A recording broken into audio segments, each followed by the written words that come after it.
Madame la ministre, j'ai deux principales questions à vous poser. Ma première interrogation concerne le devenir du CEREMA, qui continue malheureusement de subir une purge budgétaire et une baisse continue de ses effectifs. En effet, dans le budget pour 2022, une suppression de 40 équivalents temps plein est prévue au sein du CEREMA. Une nouvelle baisse qui s'inscrit dans la spirale de suppression de 584 équivalents temps plein depuis la création de cet établissement. Pourtant, Madame la Ministre, dans un rapport que vous avez commandé auprès du Conseil général de l'environnement et du développement durable et de l'Inspection générale de l'administration, vous alertez en juillet dernier sur la condition essentielle que représentait le maintien à leur niveau actuel des emplois et de la subvention pour charge de services publics.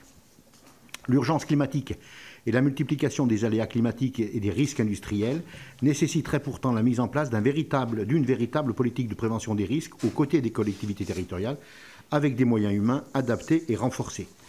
Ainsi, Madame la Ministre, quelles sont vos intentions concrètes, précisément pour le CEREMA? Ne pensez-vous pas qu'il est temps de réinvestir dans cet opérateur important pour lutter contre les effets du réchauffement climatique? Deuxièmement, c'est un peu mon dada, si vous me passez l'expression, je vous ai adressé au début du mois de novembre un courrier portant sur la nécessaire réforme du code minier. J'ai interrogé je pense depuis que je suis sénateur, tous les ministres de l'environnement à ce sujet-là. Sujet sur lequel nous avions déjà échangé lors d'une audition il n'y a pas très longtemps, relative au projet de loi climat et résilience en mai dernier. Et vous nous aviez indiqué vouloir mettre dans le dur de la loi des dispositions pour encadrer l'après-mine.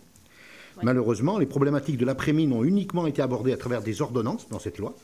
Et cette absence de concertation sur un sujet aussi important pour de nombreux territoires est inquiétante. L'obsolescence du code minier, tout le monde s'accorde pour le dire, mène à des problématiques très concrètes localement. Dans mon département, le département de la Loire, la gestion de l'après-mine d'un site d'exploitation d'uranium, j'en parle à chaque fois, à Saint-Priest-la-Prugne, est particulièrement difficile car il n'y a pas de cadre législatif et réglementaire précis pour les anciens sites d'extraction d'uranium. Madame la Ministre, comptez-vous réellement entreprendre cette réforme du code minier, qui est un peu l'arlésienne?